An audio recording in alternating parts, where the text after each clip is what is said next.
अस्सलाम वालेकुम, welcome back to my channel.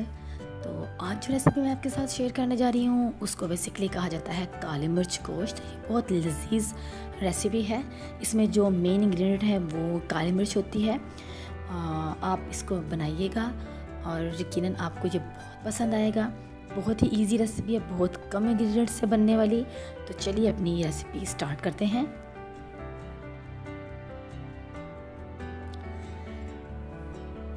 सबसे पहले आपको चाहिए 1 टेबलस्पून काली मिर्च और 1 टेबलस्पून आपको नमक चाहिए।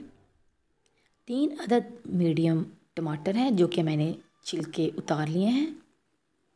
4 से 5 अदद लंबी कटी हुई हरी मिर्चें हैं। 1 से 1.5 टेबलस्पून लहसुन अदरक का पेस्ट, 2 छोटी प्याज और 1500 ग्राम बीफ इस तरह से कटा हुआ बोनलेस। हमने एक पैन या कुकर ले लेना है, उसमें 1 कप ऑयल डालना है और तमाम प्याज उसके अंदर ऐड कर देने हैं। हल्का सा इसको फ्राई करना है।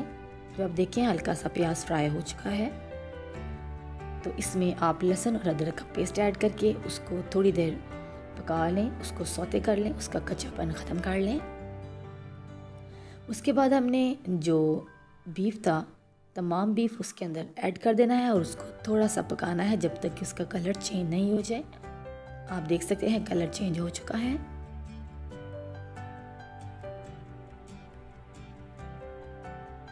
अब हम इसमें तमाम टमाटर, नमक और काली मिर्च, आधी काली मिर्च डालेंगे, बाकी हम बाद में डालेंगे। और बिस्मिल्लाह पढ़ के मैंने 1 चुटकी कलौंजी ऐड की है, वो आप चाहें तो ऐड कर लें, ये ऑप्शनल है। 3 से 4 अदद गोल सुरख मिर्चें जो कि मुझे पसंद है वो मैंने ऐड की। आप चाहें तो ना भी डालें। थोड़ा सा भुनने के बाद अब हम इसमें 1 से 1.5 कप पानी डालेंगे। इतना पानी कि सिर्फ हमारा बीफ जो है वो टेंडर हो जाए, गल जाए। और 15 मिनट हमने कुकर लगाया, उसके बाद हमने उसको खोला और उसको हल्का सा फ्राई किया। अब हम तमाम हरी मिर्चें उसके अंदर ऐड कर देंगे और जो बाकी काली मिर्च थी वो हमने उसके अंदर ऐड की, क्योंकि वो बाद में बहुत मज़े का टेस्ट देती है। काली मिर्च बाद में डालने से बहुत लजीज हो जाता है।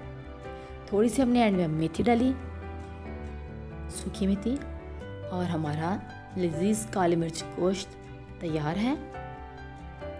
होप आपको ये पसंद आया होगा। सो ट्राई कीजिएगा। Thank you so much.